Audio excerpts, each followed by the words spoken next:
A very warm welcome, Barbara. I am Pratham, your host for the evening, and currently we are connecting for our campaign on International Women's Day, and it's a sheer pleasure of mine and Goodera to connect with you and your non-profit organization. For all the people who are watching us, let me tell you, we have Barbara Hannigan with us. She is the board member with the Kwek Society.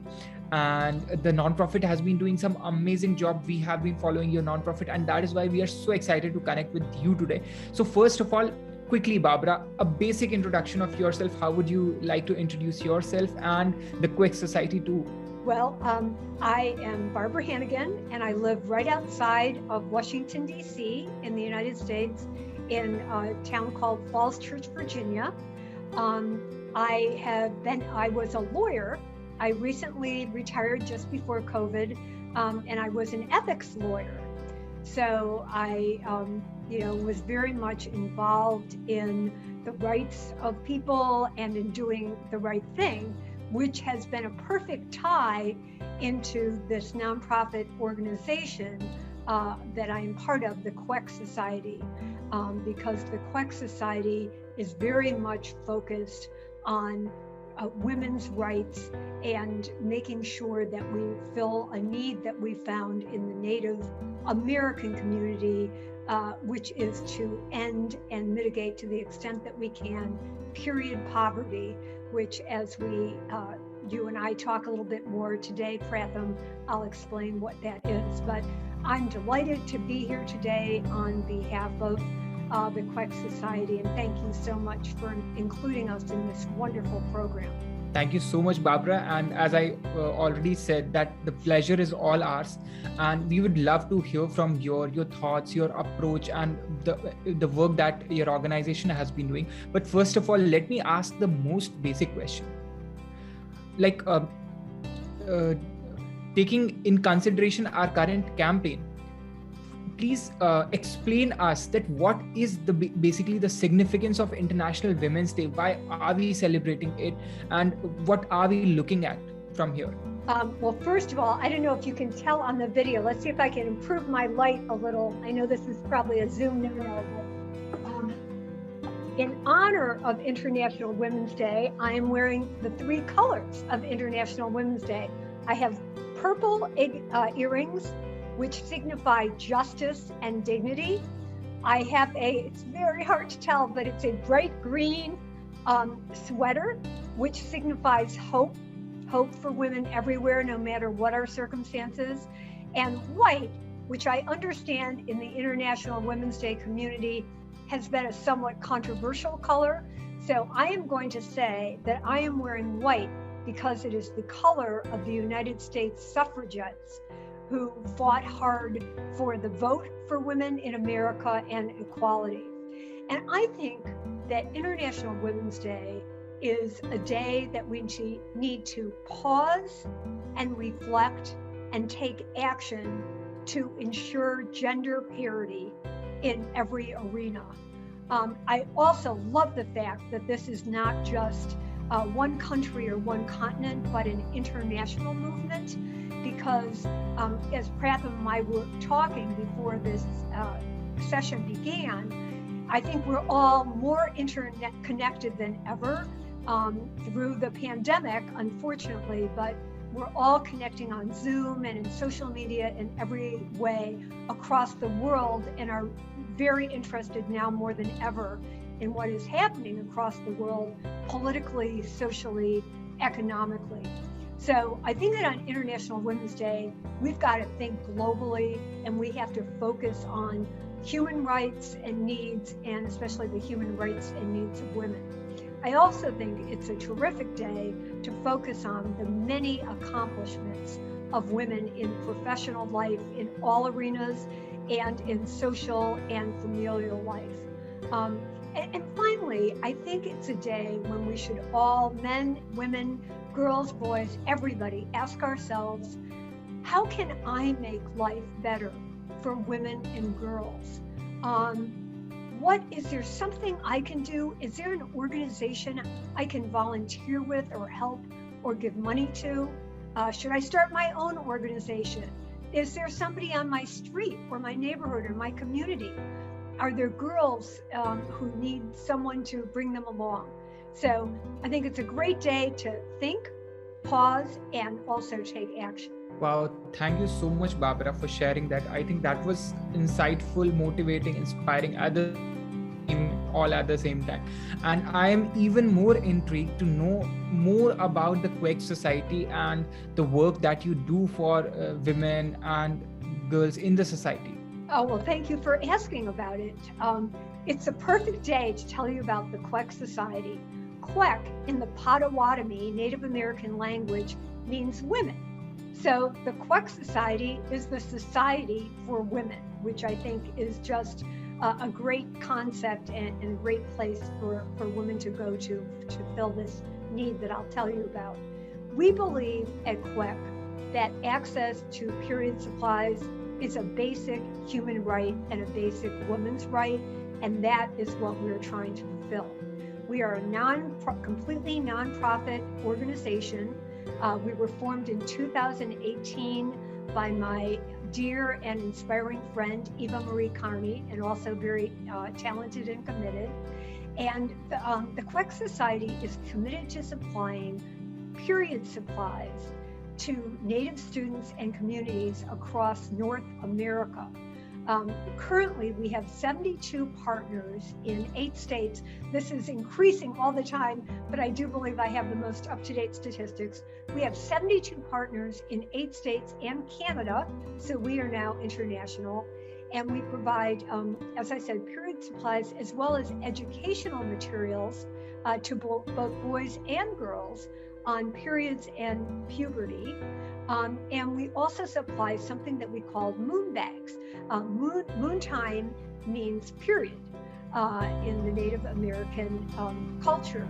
And we provide these beautiful hand-sewed fabric bags that are filled with period supplies and a poem supporting the beauty and strength of moon time. And we also listen to the communities who have needs to tell us what their unique needs are. And then we have responded to those as best we can. So for example, during COVID, we have also had wonderful supporters who have hand-sewn fabric masks, and we have made masks available to our communities. We also have girls and women who have needed underwear. So we have supplied underwear, and just anything we can do that is still within the framework of our mission, we've tried to respond uniquely to the needs of those we help. We're very proud, as you say, in a short period of time, we have accomplished quite a lot.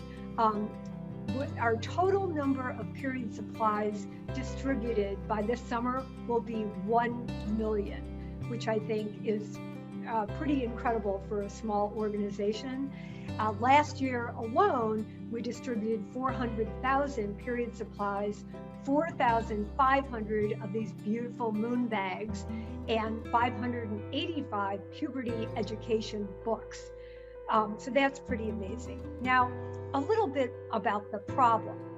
Members of our Native communities do not always have affordable or reliable access to period products that they need. They might not be there for them to buy, or they might not be able to buy them. Rural communities, and I find this just, much about this is very shocking, and I think people aren't aware of this problem. So, we're delighted to be here today to tell people about it. But rural communities are especially impacted. They often lack internet access, jobs, money, reliable transportation, and certainly they don't have the kind of big discounted stores that we have in a lot of areas here in the United States that offer large quantities of products and smaller ones too for reasonable prices. So often our constituents and partners in these communities have to go to places like convenience stores where period products are very, very expensive. So, many people think that this period poverty and the inability or inaccessibility of products is just a problem that's faced in more economically disadvantaged countries. But that is not the case. It is a problem in America. It is a problem in the Native communities. And research has shown that as many as 1 in 4 to 5 girls in the United States alone miss school because they do not have period supplies. So this is something that's really hurting our students and their education. Finally, I think I'm telling you about the tangible things that we provide, but I think more importantly, even more than that, Pratham, is the fact that we try to really encourage our women, girls, and everyone that we're helping to feel dignified and to feel strong and proud of themselves. We have celebrated that menstruators are strong, beautiful, healthy people. And in all of our messaging, we try to really talk about the strength and dignity of those who have periods. And in every way, we try to support the accomplishments of Native American women and of Native American people. So I hope that tells you a little bit more about Kwek and the problem that we're trying so hard to address. Wow, Barbara, I think that was an amazing answer to the question. And I think I would like to congratulate you and your organization for what work you are doing, because you are addressing a very, very serious issue that our society is facing. Because periods is something that comes with the gender, and that is something that is not questionable.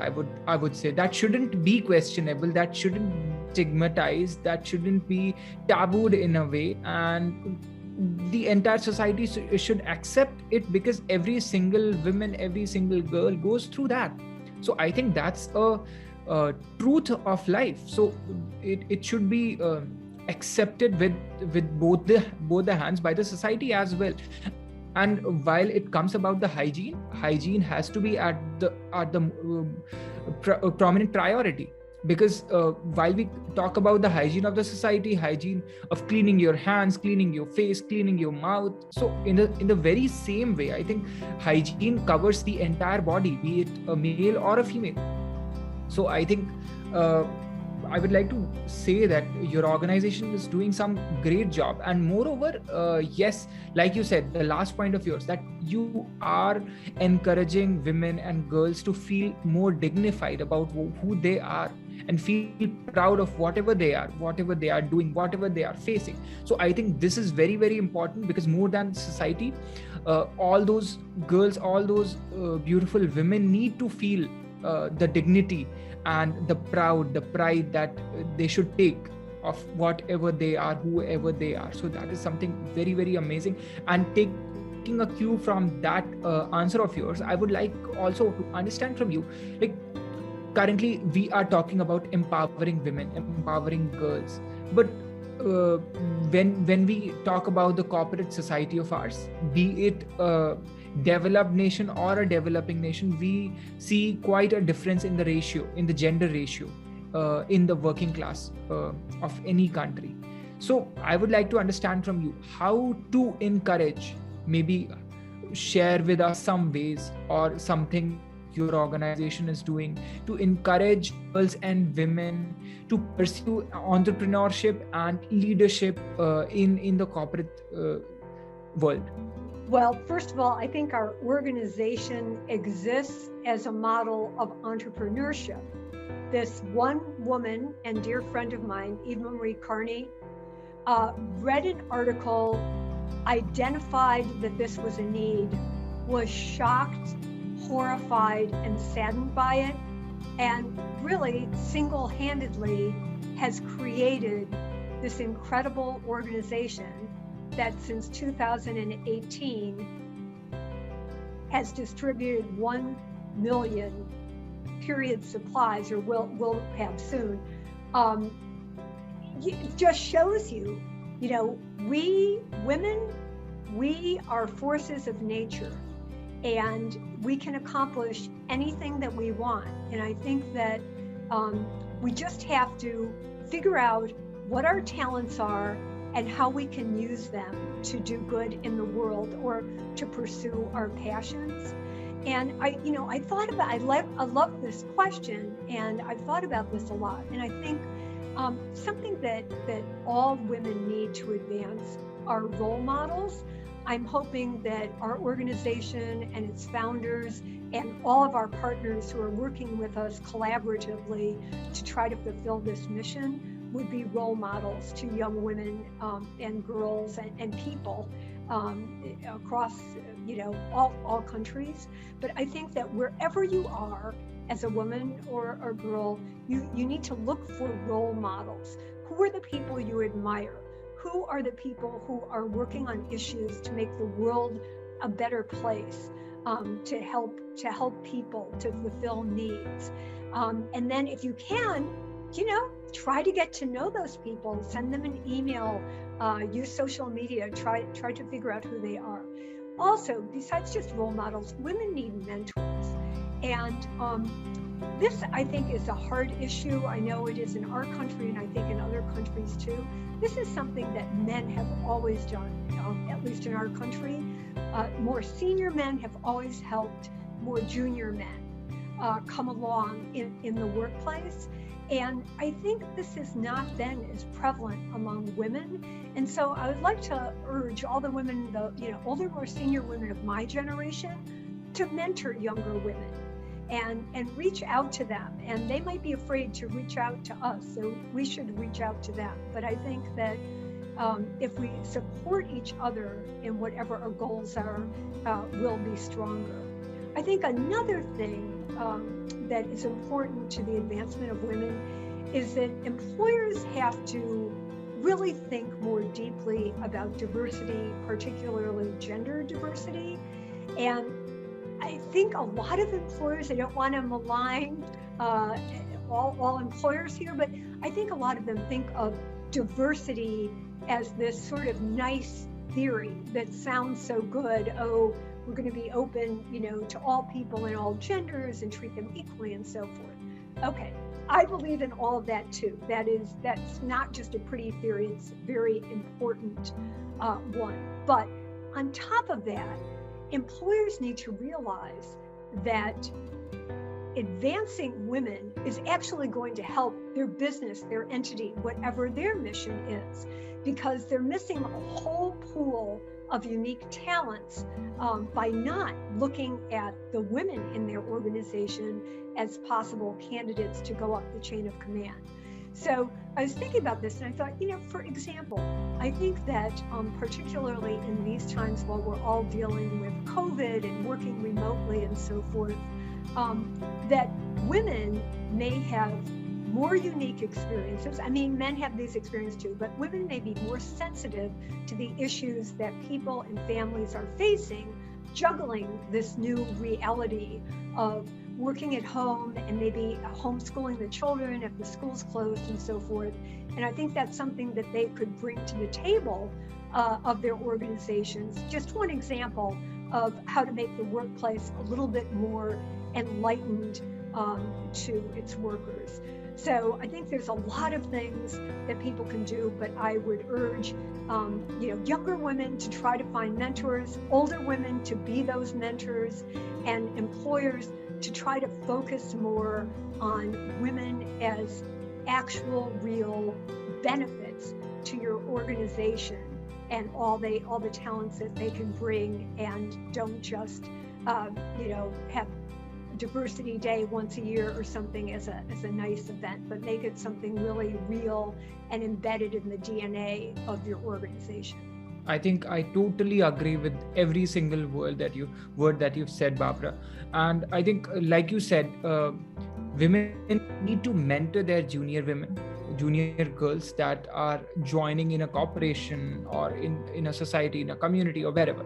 So for that, I think it is a dire need for the organizations to hire women in the leadership roles as well, because then only women will have the power to support, uplift, and mentor all those girls that they look up to. And I think we had asked a very similar question to one of the other nonprofits as well, and they had a somewhat similar answer to yours as well, that women need to find mentors. But one very interesting thing that she mentioned, and I would like to point that out here as well, because we have been discussing that, is that yes, definitely we should look at role models, we should look at mentors, but one thing that should always prevail is we should not restrict ourselves to those role models and those mentors. And that was something very powerful that I heard that day, because yes, absolutely, at times we set our role model as our benchmark, and we stop when we reach that mark, or when we feel that we have reached that benchmark. But yes, no, we should restrict even men or women, irrespective of gender. And this is something very powerful I heard, so I just wanted to share this. And now, moving ahead to my question, Barbara, I would like to ask you to share for all those young women today. Okay, so irrespective of whatever issues they are facing, even if they are empowered, vocal about their rights, or whatever, in whatever condition, every single young society in this world, one message that you would like to share. Could I share too? Absolutely, that's a cherry on the cake, Barbara. Okay, so number one is believe in yourself, have confidence in yourself, don't be so hard on yourself. Research has shown that a man and a woman can give the exact same speech with the same glitches or blunders or missteps in it, and the woman will spend the next 24 or more hours beating herself up about these insignificant stumbles that she had, while a man will walk away from it and think, wow, that was really pretty good. Don't believe in yourself, have confidence in yourself, don't worry about the small stuff, just keep going. And part of that is surround yourself by positive people and supporters. If people don't believe in you, if you have naysayers, just ignore them. Listen to the people who do believe in you, and there will always be some if you believe in yourself, especially. So that's number one. Number two is speak up. I think too often women feel, I don't know why, maybe it's we're too polite, or sometimes we lack confidence, or we don't think it's the right thing to do. But I think we need to speak up and say what we want and say what we need, particularly in the workplace. It is not a crime to ask for a promotion if you feel that you are ready for a promotion. It's not a crime to go, to try out and put your hat in the ring for the next rung up job if you believe you're qualified. Tell people what you need in the workplace. Tell them what you need in your other life, in your private life too, but tell them what you need in the workplace and what you want, and let them know what you want. And the worst that they can say is no or not now, but then you have raised your hand and made it clear what your goals are and where you're going. So have confidence in yourself and speak up. Those would be my two big messages. Wow, I think that reminded me of another quote that I heard, is that the answer to every unasked question is always a no. And that is so true, that if you don't ask a question, then it is anyways a no. And if you ask, there is a 50-50 chance. Like you are increasing your percentage of getting a yes by 50%. So that's just a way to see that's it. Really good, Pratha. Yes.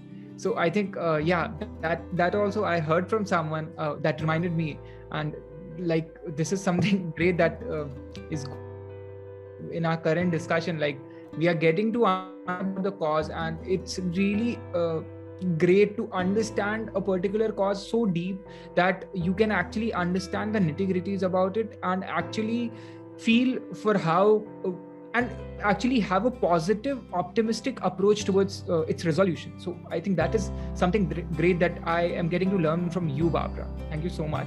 And moving on to, I think, our last question for the day. So I would like to understand more about your organization's interaction with volunteers. Because whenever I have connected with the non-profit organizations, they have always said that the biggest stakeholder in their organization is a volunteer. Why? Because it's not the founder, it's not the beneficiaries that can take the initiative or the cause to next level. You need a bunch of people with the right intent at their heart to support the cause, to come up together and push and further your cause. So I would like to understand from you as well that how have you been interacting with the beneficiaries and with this change, with this connection in the virtual world, transformation from physical to virtual world. What are some ways that, let's say, a person like me who actually feels for the cause, who wants to support your organization, how can I come up and support your cause? That's a great question. I'm so glad you asked that. I agree with you 100%. It is our supporters and our partners who have made this all possible and are responsible for our continuing growth and ability to help more and more and more people. So it really is all about the supporters. Well, there are quite a few ways that you can help us. One, as always, you can always donate money. All nonprofits always need money, and you can do that by going to our website, which is kweksociety.org, and it's under the support page on that website. There's also an address where if you wanted to mail a check, you can mail a check to an address. You could donate period supplies to us, and again, our website explains how you can do that, either buying them online, or if you're in our country, buying them and sending them to us. What some of our supporters have done, which is just a marvelous help, is they've conducted period supply drives in their communities. So they've asked their colleagues, their friends, their neighbors to donate supplies and have gotten them to us, which is just a terrific way to help us. And again, some of them have done that virtually, and some have actually sent us the supplies. If you are a sewer or someone who loves fabric, there are directions on our website about how to sew. And I know there are beautiful fabrics because people have gifted me with them in your country of India, Pratham. But if you'd like to sew a moon bag to be stuffed with the period supplies and this beautiful poem about moontime, you could sew moontime bags and get them to us. Something everybody could do starting today, the day that they're hearing this, is they can follow our work, learn a little bit more about our work, and spread the word in a bunch of different ways because we're pretty social media savvy. You can go to Facebook, and it's Kwek Society it's Kwek Society on Facebook, Instagram, Twitter, and LinkedIn. You can send us an email, and our email is on our website, and just tell us what you think, or if you have identified a need among Native Americans, we'd be happy to try to help with that and meet that need too. You can invite us to speak, as you have here today. So there are a lot of different ways, and I would also urge anyone who would like to reach out to me directly to send me an email at Barb, B as in boy, A-R as in Robert, B as in boy, H-A, N as in Nancy, N as in Nancy, I-G-A, N as in Nancy, that's Barb Hannigan, at gmail.com. And if for some reason you don't get that, I'm sure that Goodera, with my permission, would supply it to you. So I hope that everybody listening today at least goes to our website and just reads our mission statement, because I think if you do, you'll find it very moving, particularly on this day and time that we're celebrating International Women's Day.